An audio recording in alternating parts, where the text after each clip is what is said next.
When you think of the biggest, most money-making, merchandised, and capitalized game series of all time, there's only one franchise that comes to mind: Pokémon. For the entirety of its lifespan, Pokémon has been a financial powerhouse, and every year the series seems to grow in popularity and revenue. Whether it's games, cards, a show, toys, or even Pokémon-branded clothes that you need, you'll have no difficulty finding a product that appeals to you. Everyone knows Pikachu's face, and nearly every child born within the past 20 years has had a first-hand experience with Pokémon. It is, in some respects, inescapable. If you hate Pokémon, too bad, because this little electric mouse runs the world, and you'll just have to sit back and deal with it. One could even say that Pokémon is uncontainable, which poses quite the issue for the SCP Foundation, who work tirelessly to ensure that no facet of life is withheld from its reach. But the Foundation rarely deals with major franchises, beloved by millions upon millions of people across the world, and for good reason too. An anomaly tied in with a major franchise poses a lot of problems on the containment side, namely its ability to spread uncontrollably and without care, being witnessed by countless individuals before the Foundation comes up with a way to contain it. Global supply lines have to be interrupted to prevent anomalous products from hitting shelves, corporate espionage committed, and most of all, a massively expensive cover-up operation to remove said products from consumers' hands. If the Foundation had to deal with an anomaly affecting the Pokémon franchise, there's no telling how out of hand it would get before they'd be able to get a handle on the situation. But in 2019, that's exactly what happened. Today we're going to be looking at SCP-5254, an anomaly dubbed "Gotta Catch 'Em All" in the Foundation's database. The year was 2019, the place Japan, the home country of the Pokémon franchise. Every year since 2014, the Pokémon Company has held a festival named Pikachu Outbreak in the city of Yokohama, in which hundreds of costumed actors dressed as Pikachu would crowd the city's Mirai district and perform, dance, and even participate in a parade.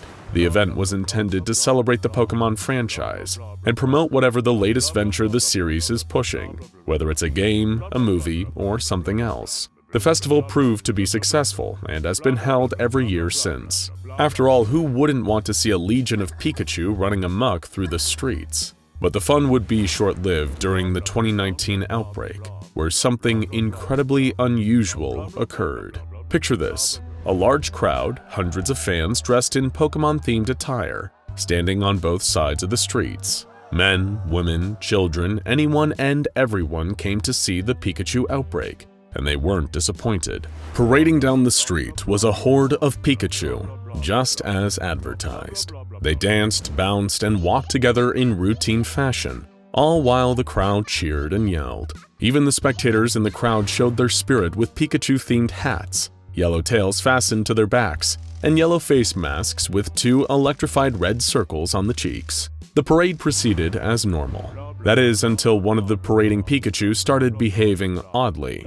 It began as out-of-sync movements, strange wobbles, and deviations from the parade path. For the heavily coordinated Outbreak Festival, this was unusual. The rest of the Pikachu line danced to the beat of the music, sticking in formation as best as they could. Then, as if pushed by an invisible force, the strange Pikachu raced forward, diving headfirst into the crowd, barreling into the group of people and eventually colliding. The crowd moved out of the way, slightly shocked, no pun intended, by what had occurred. But then it happened again.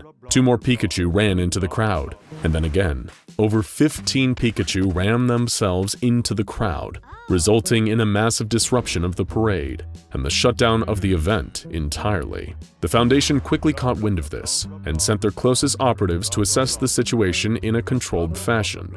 After blocking off the crowd and shutting down the event, another strange detail emerged. One that ensured the Foundation that there had been some sort of anomalous significance to what was occurring here. Some of the crowd members involved in the collisions were suffering very peculiar medical injuries, namely blunt force trauma way stronger than what a clash with a costumed actor would induce, and severe electrical burns. The Foundation was positive there was something occurring here, and with a franchise as vast and popular as Pokémon, they didn't want to take any chances. Immediately, Foundation agents began collecting information on the event, setting up probes in the offices of Game Freak and the Pokémon Company, and attempting to get to the bottom of what exactly happened during the parade. When the Foundation interrogated the 15 mascots who collided with the crowd, they were shocked to learn that they weren't mascots at all, but instead fully separate entities that resembled the Pikachu costume.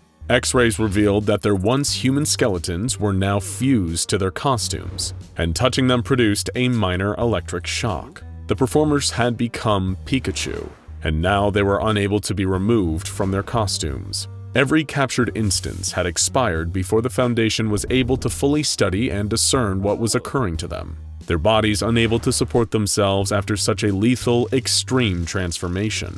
Later observation found that the synthetic components of the costumes, such as the cotton and plastic composites, had fused into their flesh and muscle tissue. Bodily fluids were found to contain foreign DNA and numerous strange structures, to the point where an ordinary human's genetic makeup would be incomparable and unrecognizable with that affected by the anomaly. The Foundation tentatively opened a file on SCP-5254, the anomalous transformation of a human into the rough approximation of a Pokémon character, and began carrying out tests to determine what occurred during the festival. What caused SCP-5254 to manifest? It couldn't have been random, could it? The Foundation needed to know. One theory that the researchers working on the SCP-5254 file had come up with was that it was the large gathering of Pokémon-related clothing worn by the crowd that prompted the transformation. But that begged the question, why hadn't this occurred at any previous festivals or large Pokémon-related gatherings? It was a huge franchise. There were absolutely more events that had masses of costume fans donning Pokémon-related gear. Did something happen in recent years to manifest this anomaly? The only way to find out was to conduct testing. In one of the easier experiments that a D-Class personnel was tasked with carrying out, the Foundation ordered a group of them to dress entirely in Pokémon-related clothing, which the Foundation provided themselves. Some items, such as a full-bodied Gardevoir onesie, were taken from Dr. Clef's personal collection itself. No, he is not taking further questions. Anyways, with the D-Class looking utterly ridiculous in full Pokémon getup, the observing researchers began their tests. First was a D-Class outfitted solely in a Pokémon Pikachu big face with ears hat, as the product's official title stated. After standing there for 15 minutes, the Foundation determined that there was no discernible effect. Next was a Pokémon Detective Pikachu cosplaying mask latex, which the Foundation placed on the same D-Class. After another 15 minutes with no changes observed, the D-Class closed the experiment, remarking that it was stupid. The research team told the D-Class to remain composed and to just continue along with the trials unless they wanted to be reprimanded. After that was a Daboon adult onesie Pikachu animal pajamas. A few researchers held back laughter as the hardened, muscular D-Class in front of them stood around in a Pikachu onesie that barely fit him. After asking him how he was feeling, the subject quickly turned aggressive. The results from this test were deemed inconclusive, due to researchers being unable to determine if the quick snap in anger was as a result of a potential anomaly or whether the D-Class was just getting fed up with having to do this. In my opinion, this test was hilarious. For the next test, 2 D-Classes were brought in, clad in Pikachu onesies. The D-Class were placed 4 meters apart. After a period of time, a tingling sensation was reported in the arms and legs, akin to that pins and needles feeling you get when your arms fall asleep, or when you get shocked by static electricity. The next one had 4 D-Classes, all dressed similar to the previous group. Instead of being meters apart, they were asked to hold hands, which the D-Classes begrudgingly did. Severe migraines were reported, as well as throbbing pain in the cranium and lower jaws of the face. Near the tailbone, some D-Classes reported a dull aching. Most curiously, several areas on their body had begun to change in skin coloration, namely, a mustard yellow. Eventually, the Foundation began to test for an affiliation or emotional connection to the Pokémon franchise. Could that be the key to understanding SCP-5254? Another 4 D-Class, all noted Pokémon fans, were brought in. One had owned a copy of Pokémon Yellow for the Game Boy when he was a child, and another had a high-leveled account on the Pokémon Go app. The Foundation discovered that these D-Class reported muscle spasms along the extent of their spines, with one complaining of tightness in their chest before coughing up tufts of fur, and another physically recoiling upon an attempt at physical contact, in fear they would electrically shock the researcher. These experiments proved to be fruitful for the Foundation, as they learned that SCP-5254 was irreversible. Removing the clothing or items did not result in the transformative properties of SCP-5254 reversing. Furthermore, the testing went on beyond this point, just to cover all possible bases of what SCP-5254 was before the details were properly ironed out. A total of 56 D-Class personnel were lost during these experiments, and testing paused due to concern by Foundation higher-ups of a potential security breach and damage being done to the site's power grid. But most importantly, a connection to the Pokémon brand was what enabled SCP-5254 to truly take effect. That's what occurred at the Outbreak Festival, where the bodies of costume Pikachu fanatics fused into their costumes and barreled towards the crowd. Now that the Foundation understood the how of SCP-5254, they still had to get to the why. Even by Foundation standards, this is a pretty odd and random anomaly. Did the answers lie with Game Freak or the Pokémon Company itself? After the festival incident, the Foundation put web probes into the servers of the Pokémon Company's Japanese branch and had their web crawlers scan through millions of correspondence emails to find any hint of unusual behavior. A series of emails between major shareholders in the company were found. The first was from Kimishima Tatsumi, the CEO of Nintendo, the overseeing company above the Pokémon Company, and Tsunekazu Ishihara, the latter's CEO. Do not ask questions. If this Sir Viper wants manpower for his project, give it to him. Our society will not mess with these irrelevant individuals. He, whoever he claims to be, may be charging us a small fortune, but at least he seems genuinely interested in bringing our creations to life. Bringing their creations to life? How curious. The email was dated to 2017.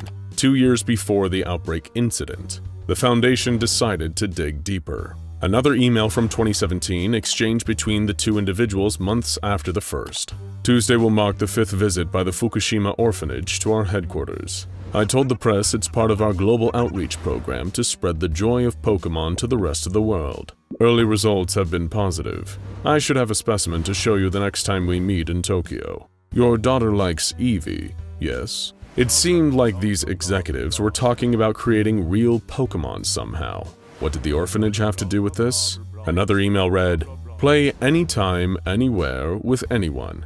Yes, the slogan for the Switch is very apt for what we're trying to accomplish. Your marketing team deserves a raise. I am pleased to report Pokémon Go has hit 750 million unique downloads in July, and 5 million daily average users this past week. The popularity of the franchise continues to grow. Think of the possibilities once we integrate augmented reality (AR) technology into the project. Altaria as a clean and efficient form of air transportation. Charizard serving in the self-defense forces. And yes, Pikachu making our reliance on nuclear energy a thing of the past. Soon Pokémon will come to life before our very eyes. The Foundation couldn't believe something as absurd as creating real Pokémon was a genuine possibility for these companies. It was going on right beneath their noses. But the emails from 2018 began to show cracks in the Pokémon Company and Nintendo's plans. The accidents are growing in number. Are you sure Sir Viper has everything under control? We cannot hide these incidents from the public forever.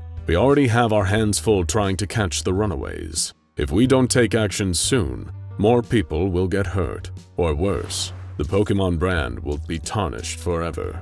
Whoever was responsible for creating Pokémon for the companies was going by the alias of Sir Viper, and it seemed like their experiments weren't working the way they planned. An email directly addressed to Sir Viper fully encapsulated the Pokémon Company's disgust at the individual once they realized the experiments weren't succeeding in creating an immersive, fun Pokémon experience in the real world. You promised us Pokémon as pets and companions, not these mutations. I've had to recall thousands of faulty merchandise, with tens of thousands of defective products still circulating the market. Just what kind of sorcery have you forced upon our hands? The government is breathing down my neck. Tatsumi-san has had to resign, and I'm starting to hear about this Foundation poking around. Tell me the truth. Is there any way to reverse the effects, or have you doomed us all? Sir Viper 1995, as their screen name read, responded with this: I don't know what to tell you. I've given the people what they want.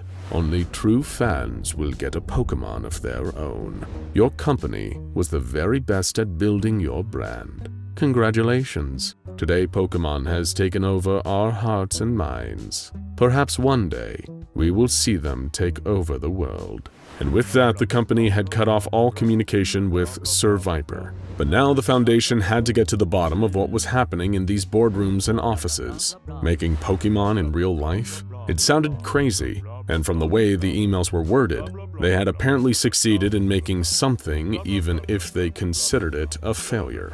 3 months later, after all of the research on SCP-5254 was conducted, the Overseer Council authorized a raid on the Pokémon Company offices in Minato City, Tokyo, on June 16, 2019. From the way the emails were written, they had reason to believe that civilians were potentially being held against their will and used in these experiments. Failure to deal with them now could potentially spell disaster if they got out, and the cause of SCP-5254 wasn't immediately neutralized. Following the Japanese government's authorization of the raid, a Foundation Mobile Task Force detachment from Epsilon 11 Nine-Tailed Fox was stationed outside the offices. The task force broke into the building through the fire exit and promptly cleared out tourists and civilians from the area. During the raid, they encountered a large creature that resembled a Charizard, an orange fire-breathing dragon Pokémon that stopped them in their tracks in the hallway. Wings and elongated snout, the perfect color. It looked exactly as if a Charizard had left from the screen and into real life. It spewed combustible orange liquid at the team, but they quickly dispatched it with ease, using their weapons to put some water on the Pokémon's fire. Well, the water was actually a salvo of bullets, but the metaphor still works. Most of the building was cleared, and those inside detained for further questioning. But then the team came to a set of steel doors. Inside was a room littered with toys, brightly colored walls, and large metal cages. Inside the cages were some of the most disgusting creations the team had ever witnessed. Sir Viper's failed experiments, clearly. Entities at various stages of SCP-5254 transformation. One resembled a Vulpix, a fox Pokémon.